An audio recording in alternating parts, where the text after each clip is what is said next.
All right, welcome. Today I got Jeff, also known as the Litecoin Leader. So welcome, Jeff. Thank you. Thanks for having me, Dylan. Yeah, I'm really glad to have you on. And you got the name Litecoin Leader.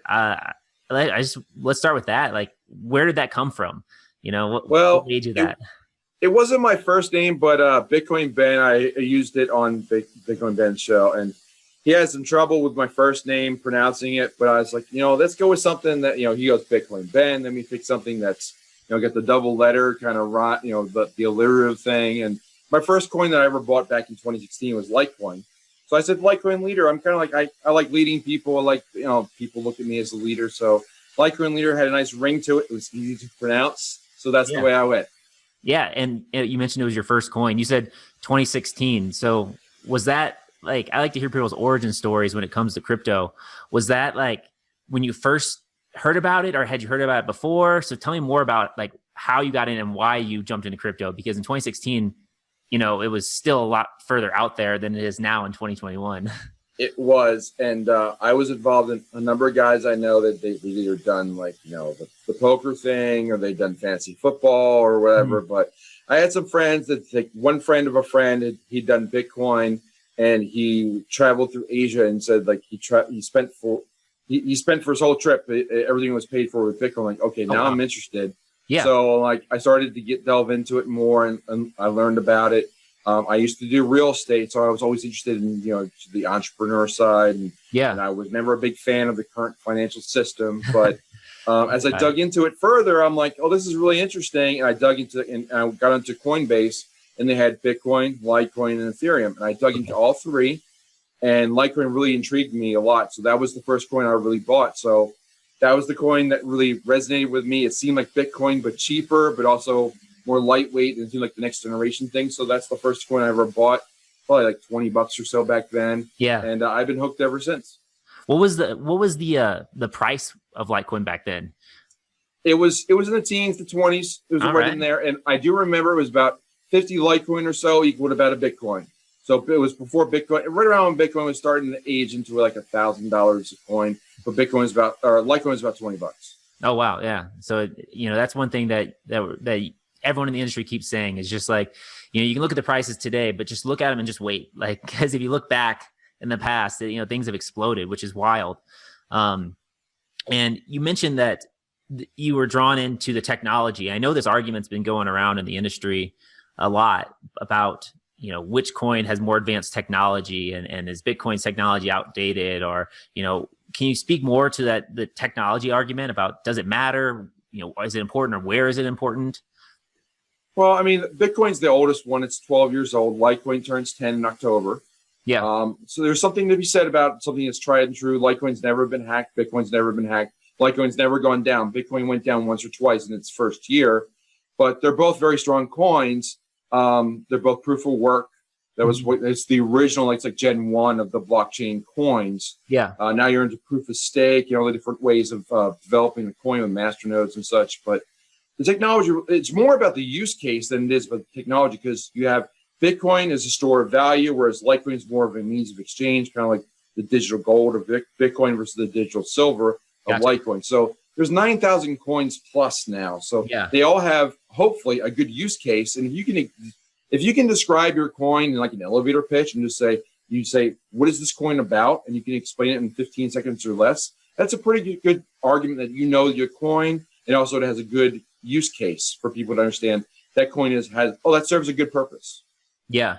And I guess from my perspective, being a lot newer to the industry than you are, there, like you said, there's almost 10,000 coins, and I feel like there's a lot of them that do the same thing, and a lot of them, are basically the same thing with slight tweaks in their marketing message and maybe functionality. But there's a lot of areas where it's still like new technology, right? It has potential, but it hasn't penetrated the market yet. So I guess, how would you break that down? How would you describe altcoins to someone who's trying to learn more about them, and versus like Bitcoin? Because Bitcoin, you said it's the digital gold, and Litecoin has tried to, brand itself as the digital silver, right? So all these other coins, what do we do with them? How do you approach it? Well, it really comes down to there's a lot of different ways to evaluate altcoins. And an altcoin the general term of altcoin means any coin that's not Bitcoin. So Bitcoin is like, it's like the Kleenex, like the brand name. It's like it's the number one. It's the leader in the clubhouse. It was the first one there. Everybody knows that they kind of associate Bitcoin with blockchain and crypto, but there's little subtleties between each one. So Ethereum was the first big guy, and that's the number 2 coin, and that does smart contracts. So they have, that's their claim to fame. Litecoin it's the same as Bitcoin, but it's faster and cheaper to transact. That's easier. Like you wouldn't buy your lunch with Bitcoin, but you'd buy it with Litecoin. So if you can explain how you'd use each one, it starts to make sense. But you're right. There are some coins that it's kind of a branding and a marketing thing, like Bitcoin Cash and Litecoin kind of compete with one another because they're both really means of exchanges. But one of them, some people like one versus the other, but there's plenty of room in the space for both. Gotcha.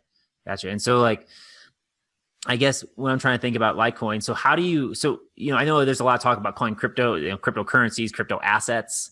And, from my perspective, especially, here in America, if anyone's, watching this, not in America, tax laws might be different, but here, there's the whole concept of capital gains tax when you sell, any sort of crypto at this point in time. So how does that, in your opinion, affect spending, use cases? What's like the future you see on how that gets regulated? So like someone could buy something with Litecoin or Bitcoin Cash or even Bitcoin or another coin. Well, the tax laws are a little gray because it's such a young industry. Yeah. They've attempted to do it, and as everybody talks about, we go with the not financial advice, not tax advice. But whenever we advise people, what we know. What we do know is that for the most part, it's considered somewhere between property and capital gains, so sort of like a stock. So the current laws are like, if you transact more than $600, you have to report it. But if it's less than $600, you don't have to worry so much. So if you're buying lunch with Litecoin, it's not a taxable event because odds are, unless it's really, really a nice lunch, it shouldn't be an issue. So any transaction under $600 for any cryptocurrency or crypto asset at this point in time isn't taxable. So if for example, if I bought Litecoin today and it doubled in value, but then I go and use, I want to use it to buy something, but it's less than $600, I'm free and clear in general? In my understanding, yes. That's my understanding, yes. So, but a lot of the ways that things are being attributed right now and looked at because of the DeFi, the decentralized finance aspect, which is going to be the number one growth area for cryptocurrency. And that really dawned in the last couple of years of like, we're really attacking the financial aspect of the entire industry, all the finance that's going out there. And this is where Michael Saylor and a few others are saying, like, they're never going to sell their Bitcoin. But people have to realize that Bitcoin and other cryptos are assets. They're not necessarily cryptocurrency. So, for example, if you own a house and you want to get more money, you borrow against your house. Yeah. But if you own Bitcoin, let's say you have one Bitcoin, it's $50,000 roughly. Yeah. If rather than selling it and creating a taxable event, there are plenty of ways now because of DeFi, you can borrow against the Bitcoin and use that borrowed lending, which is not a taxable event. You can borrow against a house, borrow against an asset like cryptocurrency. Okay. That's not taxable, but you can you have your liquidity is back. You have $10,000 to $20,000 against that $50,000 asset that you borrowed against, and you can use that to spend, buy whatever you want against that. So that's where Michael Saylor says if he's got thousands of Bitcoins, he can borrow a lot of money against it and never have to sell his Bitcoin. And how would you go about paying that back when that bill comes due if you're borrowing against that? Because I've heard of asset-based lending and never sell your Bitcoin. Like the whole thing behind buying a Tesla with Bitcoin is kind of stupid because it's a depreciating asset. Well, maybe not now. I think I've heard that cars have been going up in value, but in general, it's a depreciating asset, and you're selling an appreciating asset. So could you explain like how you would then pay that bill off? Because that's the sure. So let's say you borrowed. That's speak of Tesla. Let's say we had I had 2 Bitcoin, and that's worth say 100,000. I borrowed 50,000 against it, and I'm going to buy a Tesla. So my payment might be for the lease $1,500 a month. Well, I have $50,000 that I borrowed against my Bitcoin. I put that in the bank. Now I have $1,500 that I can a month of a payment due. I can pay that out of the $50,000 that's now in my bank or however I keep that, or maybe it's a stable coin. But I pay that bill out of the money I borrowed against the asset that I have. And then later on, if Bitcoin appreciates again, I borrow again from, let's say Bitcoin goes up to $100,000. Now I borrow $100,000 because I have two of them instead of 50. And now I pay off that original loan, and now I have more capital to work with. So you become more and more liquid as your assets appreciate, like Bitcoin. And as we view, there's never been a stretch of 4 years where Bitcoin is not going up. So whenever you get that peak, you just borrow against it, and now you're liquid again. You can pay off those monthly bills. I mean, that when I first heard that, and it's good hearing you explain it. But when I first heard about that, I was like, why haven't I heard about this sooner? Like that sounds like you know, that concept is just like brilliant. So you can invest in assets that are going up in value, so they keep growing over time, even if you just start with a little bit. And then in the future, you don't have to worry about selling those assets because they're still going up in value, and you could just get tax-free money from that and just rinse and repeat that process if done the right way, right? You have to correct. I mean, this goes back to like the whole Rich Dad Poor Dad book by Robert Kiyosaki, written 20, 30 years ago, before Bitcoin even existed, where he focused on real estate or cash flow. He would buy cash flows. He'd buy businesses that gave you revenue each month, and then you use that revenue to pay yourself that, rather than you buy an appreciating asset. So you had income coming in. So now you're buying an asset now, like Bitcoin or Litecoin or other coins that are appreciating over time, and you borrow against that asset. You never get rid of the asset. It's sort of like if you have a trust fund or a nest egg, you never touch the principal, but you use the interest to live off of. It's that concept. Gotcha. I mean, I think that's a mind-blowing concept that you could do a whole conversation on planning that out and showing that, because that's, I mean, I think for a lot of people, the power in this industry is stuff like that, right? It makes, when you hear that, and it makes you rethink about how you've been going about your personal finance and how you're going about your investments. And you're like, wow, I can plan around the growth of this like revolutionary industry and build wealth, you know, for generations that come. And that, I think that's pretty powerful. I know, some of my clients have mentioned that that's what really got them really interested in this, that generational wealth aspect of this. That's exactly it. And that's why a lot of people, they diversify. They have cryptocurrency, they have precious metals, they have some foreign currency. Just, we don't know what the world is going to bring us, but we just hedge our bets accordingly. What we do know is that over the last 10 plus years, Bitcoin is always going up over every 4 years. And we have a periodicity to it, because there's a halvening where they cut the supply every 4 years, which kind of, the plan B stock to flow model that shows that the price goes up significantly every 4 years. Which is, it's almost becoming an event, right? Hopefully it still plays out like that, because, we can only imagine where we're going to be in 4 years after this crazy year so far. Now, you mentioned diversifying your portfolio, and I've heard, a few different, depending on which coins people value more, but I've heard, like a 50-25 strategy, like 50% Bitcoin, 25% Ethereum, 25% altcoins. But I've also heard, people flip that and do like, no Bitcoin, like 75% Ethereum, 25% altcoins. And I guess maybe you can speak that more, why someone would have the distribution like that, why altcoins get so little, because I know you have something you're working on called AltcoinOpoly. So I want to hear more about that. So maybe we can lead into that from there. But why the little distribution in altcoins? Why more in Bitcoin and Ethereum? And why are those at the top? Well, the granddaddy of them all is Bitcoin, and that's what everybody when you talk about cryptocurrency, Bitcoin is the leader in the clubhouse. When everybody invests, they typically go to Bitcoin because everything's paired against Bitcoin. That's been the way for the longest time.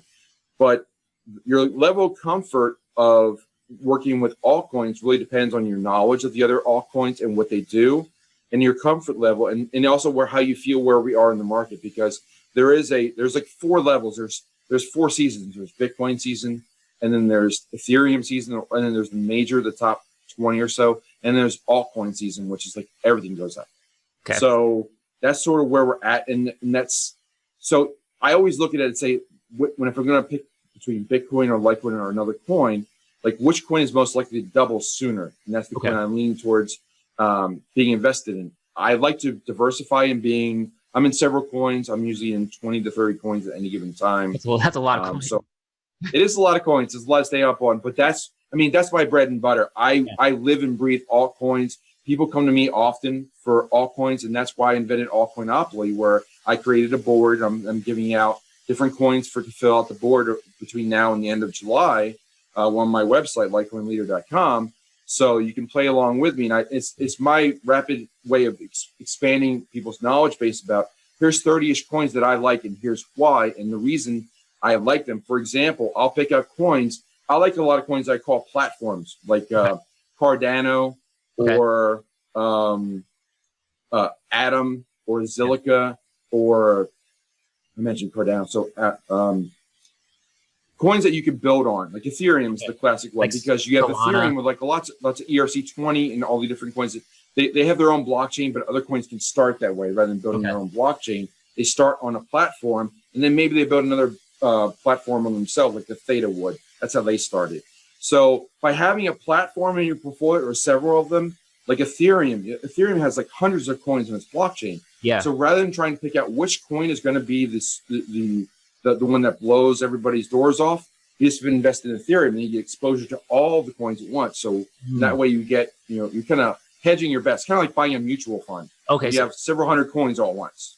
Interesting. Okay. So you can focus in on platform. I mean, I guess you could really break down your exposure, strategy or your investment strategy, non-investment advice, but by like how much you know about the coins and how much risk you're willing to take.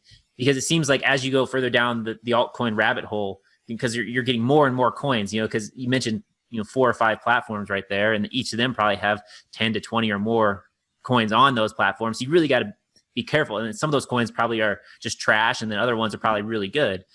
So you'd have to spend more time or have more knowledge to really find those diamonds in the rough as you get further away from like and as you get into like coins and their platforms like Polkadot or Atom, I know off the top of my head, Atom has over 200 coins on its platform.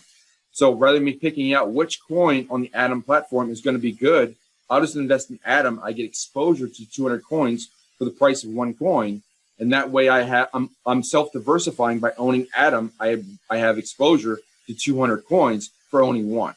And if I do that with Atom, Zill, Polkadot, Ethereum, I do that with 6 or 7 coins that are all platforms. Suddenly I have exposure to 1,000 coins, but I only own 5 or 6. Gotcha. That makes sense. So that'd be a good like beginner tip for you if you're listening, and how you can go pick out. Because I've had people ask me like, I've heard about cryptocurrency, I've heard about Bitcoin, Ethereum, but what about the other ones? How do I know what's a good coin? And like what you mentioned there is find the platforms, and then you can get exposure there. And then if you want to go even further, then you can find the individual projects on the platform. Like one you mentioned in one of your Instagram stories or your post was Polygon. Mm-hmm. And so, and you talked about it before, like this was before Polygon was, this was before the big, the big dip that we had, but it was also before Polygon went up a lot. Can you talk about Polygon for a minute or what you saw there? So the reason I dug into that coin like that, I learned about Ethereum, and Ethereum has had a checkered past. It's gone up and down. They are the number one platform. They have smart contracts, and a lot of coins start out on Ethereum. But when there's a lot of, I call it a super highway, but it gets traffic jams. So when you get a lot of coins on there, it gets jammed up. So all the coins on DeFi are basically on Ethereum. All the coins that were back in 2017 that were doing ICOs started out on Ethereum. And when there gets to be a jam, the fees go up because you can only support so many coins, so many transactions per minute. Okay. So I started to look for coins that created what they call a layer 2, a second layer on top of Ethereum, that helped with the traffic. And that's how I found a project like Matic and Loopring. Those 2 coins were very strong to me because they were working to solve a real world problem.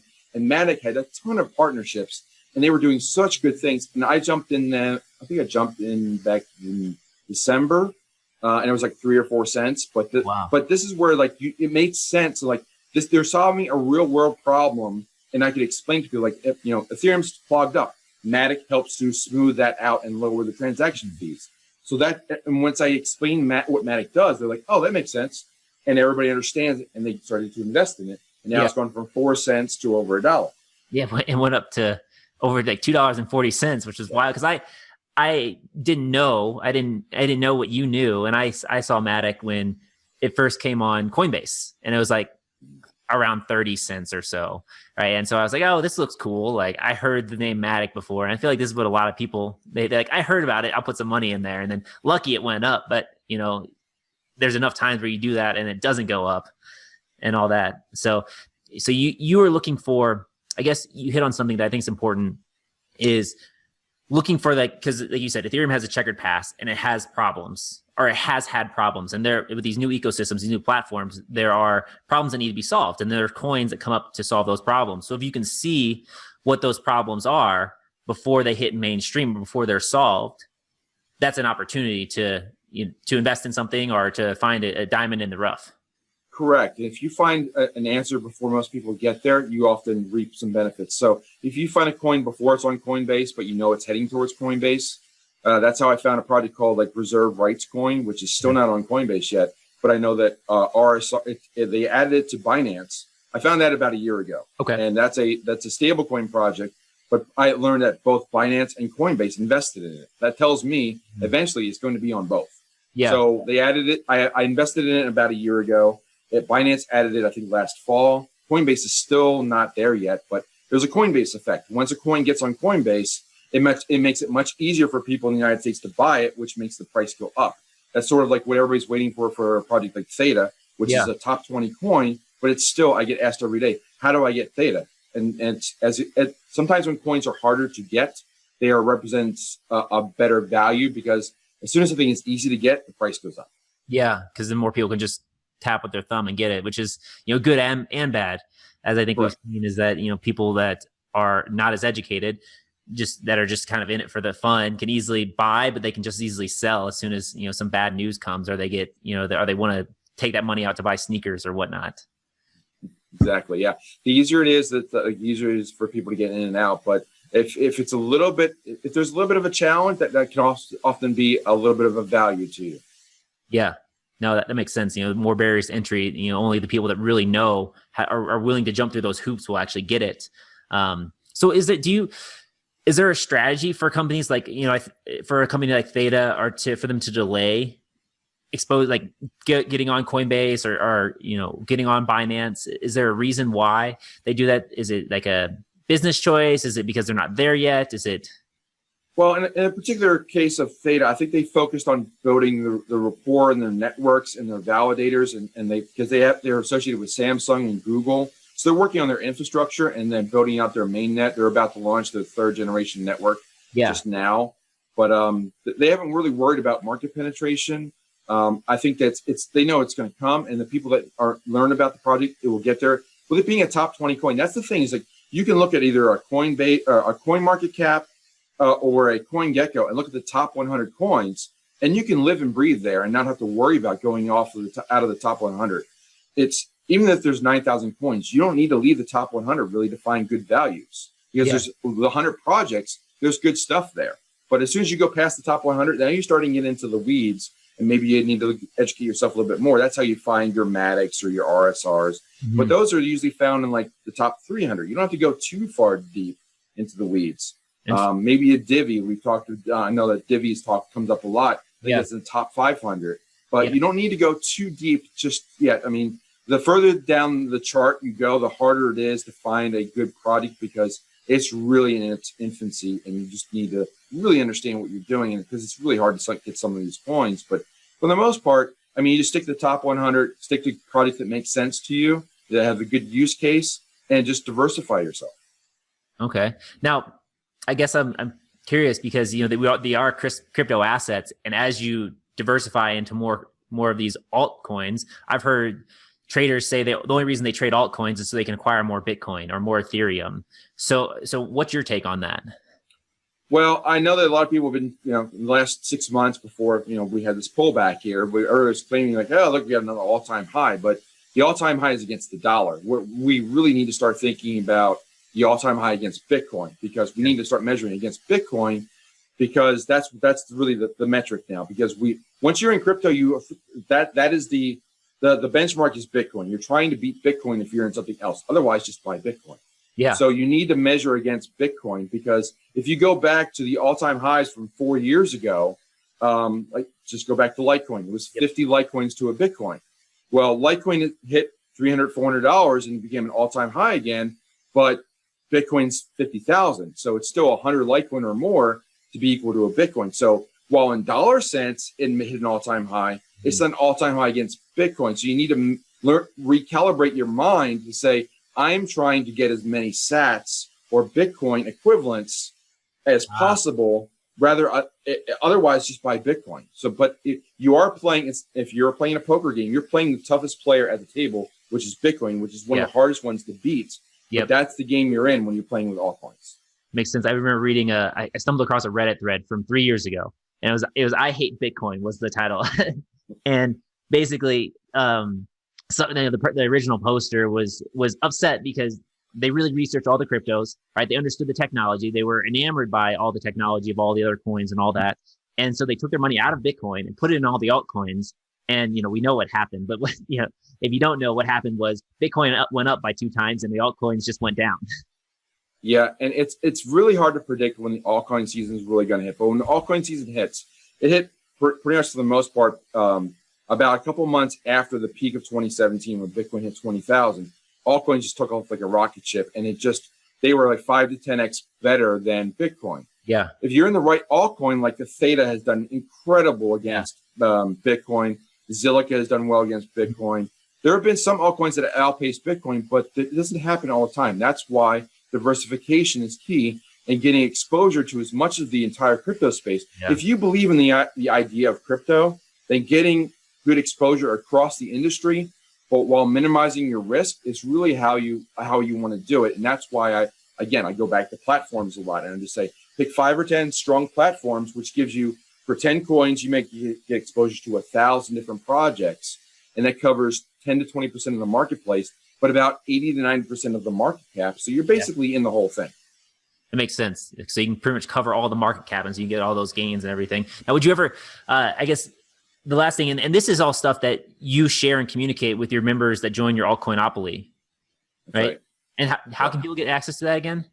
So if you go to LitecoinLeader.com, and that's how you find me, and that's the website, and you just join it. The entry level is $20 a month, so you get exposure to, I have a free YouTube at LitecoinLeader.io. You can see that I'm giving out about 2/3 of my coins are free, to everybody, just to get everybody exposed to understand what's going on. But there are some coins I keep for just subscribers. But by the end of the July, you're going to have all the pieces available to put together your AltcoinOpoly board. And then in August, you'll be able to fill out your entire board and write down all the spaces and all your coins in different spaces and send it in. And we'll pick a winner that gets a free trip to Myrtle Beach. We have dinner together. We're probably going to do a meetup.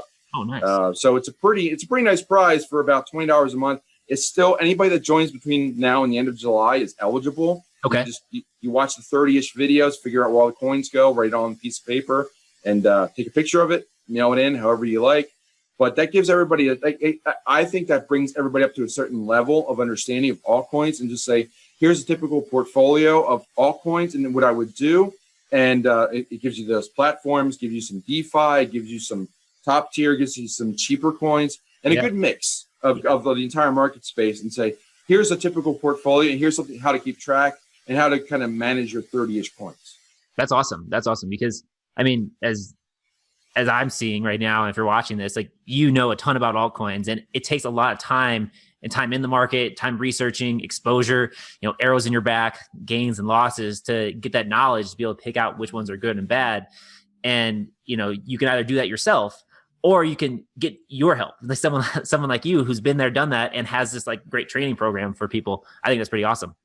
Exactly. Now I'm just the old classic time is money. Like, rather than you spending the time, I've already put in the time. I already have the knowledge. I have 5 years of experience. I know all these different projects, and picking out the top 20 or 30 coins is not easy for someone brand new. Yeah. But I'll make the videos for you. I'll tell you what my opinion is, not financial advice, but here's 30-ish coins I like, and here's why. And here's all the research for you. And I even give you even more information to say, if you want to dig further, here's more videos to go look at. But if you just want to take the video at 20-ish minutes at face value, and here's a coin for the board, there you go. That's awesome. That's awesome. So LitecoinLeader.com. That'll be in the description below. So that's real cool. I'm gonna have to go and study that a lot more, because if I would have known what some of the things that you knew back in January, That'd be real nice. Yeah, I like to say I'm the guy I wish I knew when I started, and that's the way I position myself. If I was going to start out now, I try to remember what I was like when I was beginning. I didn't know who to turn to. I was watching on YouTube. I was trying to figure that all out for myself. Wallets, exchanges, coins, all these different things. I'm trying to help people get educated on this as quickly as possible and jumpstart them as they get involved in the space. Yeah, because there's so much technical barriers, like all this jargon, lingo. Like you've thrown out a bunch that you probably don't even realize that when you're starting, you're like, what's a DeFi, right? It's decentralized finance, but even then, what is decentralized finance? And that could be another conversation for another day, because that could be a whole conversation in itself. Absolutely. Now, I always look to my subscribers. It's a dynamic. I'm an open book. I have my phone number at the top of my website. You can email me anytime you want. I'm on Telegram at Litecoin Leader. Like whatever, tell me what you want as far as a video, and I'll make it. And people were wondering, how do I get Theta? How do I get ZIL? How do I stake ZIL? How do I do security? And those have led to many videos that I make. So some of my best videos and most popular ones are suggestions from subscribers. Which is exactly what your market wants. That's a great, it's a market to message match. So exactly. That's important. It's rather than trying to create a product for the market, you ask the market what they want and then give them what they want. And that's a better solution. So now I want to move into this past dip. The market went from, all-time highs, euphoria, to now, if you look at the fear and greed index, everyone's freaked out. People that got in the past few months, most of them are, if they hodled, they're experiencing losses. What's your take on what's happened? What's contributed to that? I'd love to get your insight there. Well, every market has a pullback, and in a healthy market, even if you go back to the 2016, 2017 run up, where Litecoin went from 1,000 to 20,000 in the space of a year. Yeah. Or even going back to last March when it went from 3,000 up to 60,000. You have healthy pullbacks in that space. It's not a straight line all the way up. Yeah. So it goes up, and then in a healthy market, you have a 40 to 50% pullback, because that's it's just people selling out, just balancing out their portfolios, and just everything takes a breather, and then it goes up again. So sometimes you buy in, and it's at a peak, and there's no predicting it. We could have run straight up to 100. We did 100,000, and we didn't. But we went up to 60,000, then we pulled back into the 30s. Obviously, there was a lot of FUD. There's a lot of different stories. Elon Musk was tweeting a lot and pulling the market back. There's going to be stories out there all the time, because there are whales and there are market manipulators. But for the most part, in a healthy market, going up to 60 and pulling back to 30, it's healthy, because when it runs up and it goes up 50,000 and it pulls back 25, that's healthy, because it balances it out, gives everybody a breather, gives us a nice starting space again. And now we're probably going to go from 30. I wouldn't be surprised if we go from the 30s up to the 70s, then back down to the 50s, and then start to run up to 100, because that's just the way it zigzags up. But if you go back in time, for the last 12 years of the existence of Bitcoin, there has never been a stretch for more than 4 years. There's never been a period of more than 4 years where anyone has ever lost money. So no matter when you bought, you could have bought at the peak of 20,000 back in 2017. You'd still be up now, because it's over 30,000. Yeah. And that's just how it works. So you don't time it right, but what you can do is you can buy some each month and do what they call dollar cost averaging. I know everybody wants I want to be in, and they just throw all their money in, but sometimes it's not the best answer. Yeah, especially when you don't know what direction the market's going to go. There's uncertainty there. I tell, when I make videos, I say, dollar cost averaging is really good, especially if you're uncertain. If you got $1,000 and you're trying to get exposure to crypto, you don't have to spend it all today, because, yesterday Bitcoin was at 34,000. That was a great deal. But then today it went down to 31, and it's even an even better deal. So you never know. But then I also tell people not to lose too much sleep over those small fluctuations. If, like you said, if Bitcoin's going to 100,000, which I've heard, for example, Kevin O'Leary I think he held a panel at the Bitcoin conference, and basically he's like, I'm in the institutional investor space, and they have $1 trillion. They want to put it into Bitcoin, but we got to cover this hurdle of the Bitcoin energy problem, right? Is it a problem there, right? Is it too dirty? Is it dirty money? And it's more of a political problem, not really an actual problem, because when you look into it, and perhaps you can speak on that, but when you look into it, it's actually doing some really cool things for the world of energy. Yeah, it's a perceived risk. There's a perception issue. So I like to talk about there's actual risk versus perceived risk. Bitcoin is actually perceived to be risky, but what's really risky now is holding your money in US dollars when they're printing more and more. There's more dollars that exist now. They printed twice as many dollars that have ever existed. There was 50% less money a year ago. So that just gives you an idea. Like, that's part of the rush into the market where I want to get rid of the dollar and get into something that's probably going to be holding its value and appreciating versus this dollar, which is continuing to lose its value. But as far as the energy thing, that's more FUD, fear, uncertainty, and doubt that's out there. There's more energy spent on playing video games than in mining Bitcoin. And typically when companies set up Bitcoin miners, they seek out areas where the energy is cheap because they know that's one of their costs. So they'll go where there's low cost of energy or there's excess energy that people are just like, they can't move it out of a certain area. So they're giving it almost away for free. So it's a perfect use case for, you can drop Bitcoin miners anywhere on the planet and they'll run. So if you find a spot on the planet where the energy is cheap and the environment is suitable for being a Bitcoin miner, that's often where they go. Yeah. And they're also, because it's a cost factor for their businesses always like to reduce their costs. So they're I would say they're always looking to lower that cost. So how can you lower that cost? Well, if you get more efficient energy, and renewable energy is some of the cheapest energy out there. And so if you have money invested in reducing the cost of renewable energy and making it more efficient, more viable, that's not a bad thing.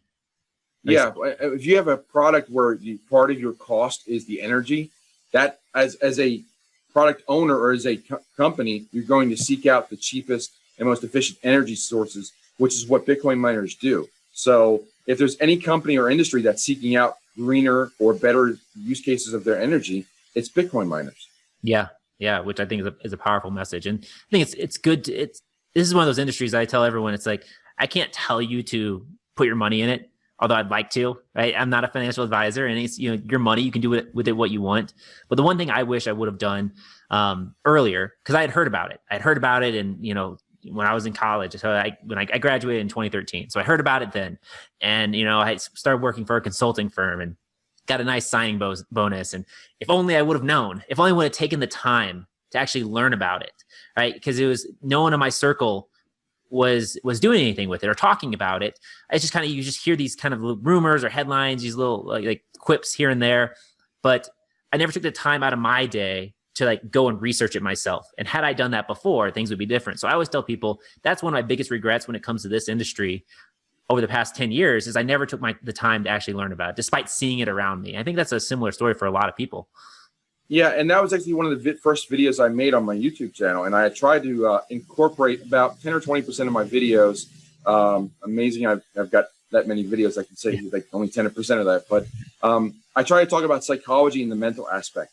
But there is one about regret. Everybody has regrets, and you can't fault yourself for what you did or didn't do, because it was difficult to get into Bitcoin in 2013. It really was. It wasn't easy to get into it back then. Some people did, and they made out like bandits, and often they're Bitcoin maximalists because they get a lot of Bitcoin. But you can't have regret. Everybody second guesses, and you have 20/20 hindsight. I should have held on to a coin longer. I should have bought this coin back when. I should have sold at the peak. You can't second guess yourself. You've got to just know that you're going to do the best you can on any given day.